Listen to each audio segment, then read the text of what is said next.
हरेले का एक ही संदेश, क्या है जंगल के उपकार, मिट्टी पानी और प्यार। हरेला माह के तहत आज पहाड़ी स्वाभिमान सेना के आह्वान पर रायपुर विधानसभा के अंतर्गत राजीव गांधी इंटरनेशनल स्टेडियम के नजदीकी वृक्षारोपण कार्यक्रम आयोजित कर विभिन्न प्रकार के औषधि पौधों को रोपित कर उन्हें संरक्षित कर पर्यावरण बचाने का संकल्प लिया। वहीं कार्यक्रम में बड़ी संख्या में युवाओं की भागीदारी के साथ यूकेडी के रायपुर विधायक प्रत्याशी रहे अनिल डोभाल का विशेष योगदान रहा, जहां युवाओं में पहाड़ी स्वाभिमान सेना के पंकज उनियाल, राकेश नेगी, सतीश पोखरियाल, सागर भंडारी, रुपेश अग्रवाल, शशांक, विपिन नौटियाल, आशीष रावत, प्रियांशु नेगी, दीपक नौटियाल, देवभूमि युवा संगठन के भी आशीष नौटियाल, मूल निवासी भू कानून समन्वय समिति से प्रांजल नौटियाल व यूकेडी के विभिन्न कार्यकर्ता विनीत सकलानी, रवि थपलियाल के साथ अन्य युवा साथी भी मौजूद रहे। देखिए पूरी खबर हितेश शर्मा की यूके 24/7 के लिए देहरादून से। डोभाल जी, आज का ये वृक्षारोपण का कार्यक्रम जो रखा गया है रायपुर में आप लोगों के द्वारा, इसका क्या उद्देश्य है और किस बैनर तले रखा गया है? ये जो आज का वृक्षारोपण कार्यक्रम रखा गया है, एक जो हमारी पहाड़ी स्वाभिमान सेना और उसके सहयोग उत्तराखंड केंद्र के सहयोग से एक प्रोग्राम आज रायपुर विधानसभा क्षेत्र में रखा गया है। और ये संदेश हम पब्लिक को, जनता को देना चाहते हैं कि ये पेड़ जो है हमारी जो है आबो हवा वातावरण को शुद्ध रखते हैं। तो हर घर में एक पौधा हर घर में लगना चाहिए और अधिक से अधिक क्षेत्रों में ये वृक्षारोपण कार्यक्रम होना चाहिए। हरेला के मतलब एक बहुत बढ़िया है कि हरेला का त्यौहार है जो पूरे प्रदेश को संदेश देता है कि पर्यावरण को सुरक्षित रखना कितना ज़रूरी है। ये हम लोगों ने आज अथक हम दोनों के प्रयास से ये कार्यक्रम रखा गया है।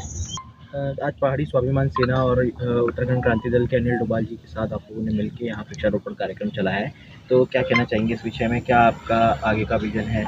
हमारा प्रयास है कि देहरादून शहर में जो घटते जंगल हैं या कटते जंगल हैं, वो जितने कट रहे हैं हम उनको और बढ़ाएं, और उसी प्रयास को के मद्देनज़र आज हमने ये कार्यक्रम रखा, जिसमें यूकेडी के पूर्व विधायक प्रत्याशी रहे अनिल डोभाल जी का सहयोग भी हमको मिला और हमने लगभग 200 पेड़ों का वृक्षारोपण आज किया है। हमारा संदेश भी यही है लोगों से कि आप ज़्यादा से ज़्यादा पर्यावरण की ओर अपना रुझान दें और पेड़ों वृक्षों को लगाने का कार्य करें। कि आज दोनों ही संस्थाओं ने मिलकर और उत्तराखंड क्रांति दल के अनिल डोभाल जी के नेतृत्व में आप लोगों ने यहाँ वृक्षारोपण कार्यक्रम चलाया है, तो क्या उद्देश्य रहा है आपका इस चीज़ का? देखिए, उद्देश्य हमारा ये है कि जैसे हमने कोविड के टाइम पे देखा था, तो हमें नहीं लगता कि उत्तराखंड में कभी ऑक्सीजन की कमी पड़नी चाहिए थी, लेकिन कोविड एक ऐसा समय आया जिस टाइम मतलब कि पूरी ऑक्सीजन की मतलब पहाड़ों में मुझे नहीं लगता कहीं वो होनी चाहिए, पर लेकिन हमारे यहाँ जो पेड़ों का कटाव इतना ज़्यादा किया जा रहा है, कहीं ना कहीं वो ऑक्सीजन को बहुत ज़्यादा घातक पहुँच रहा है। दूसरी बात, जैसे आपको पता है हरेला है, तो हरेला में मतलब कि हर कोई मतलब उद्देश्य रहता है कि पेड़ लगाना है, लेकिन पेड़ बचाने को हमें लेके ज़्यादा चलना चाहिए। जो हम पेड़ लगा रहे हैं उनको कहीं ना कहीं उनकी रेख देख भी पूरे साल भर हमें देखनी पड़ेगी। समाज को क्या मैसेज देना चाहेंगे आप इस चीज़? समाज को हमारी तरफ से ये मैसेज रहेगा कि आप जैसे अगर एक पेड़ लगाते हो तो उसकी देख देख जरूर करें। ऐसा नहीं कि आपने सिर्फ पेड़ लगाया और फोटो खिंचाई और चल दिए और उससे नाता ही तोड़ दिया अपने। तो ये है कि जब तक वो पेड़ कम से कम 1 साल या 2 साल तक बड़ा ना हो जाए, तब तक उसकी केयर करें जैसे अपने बच्चों की करते हैं।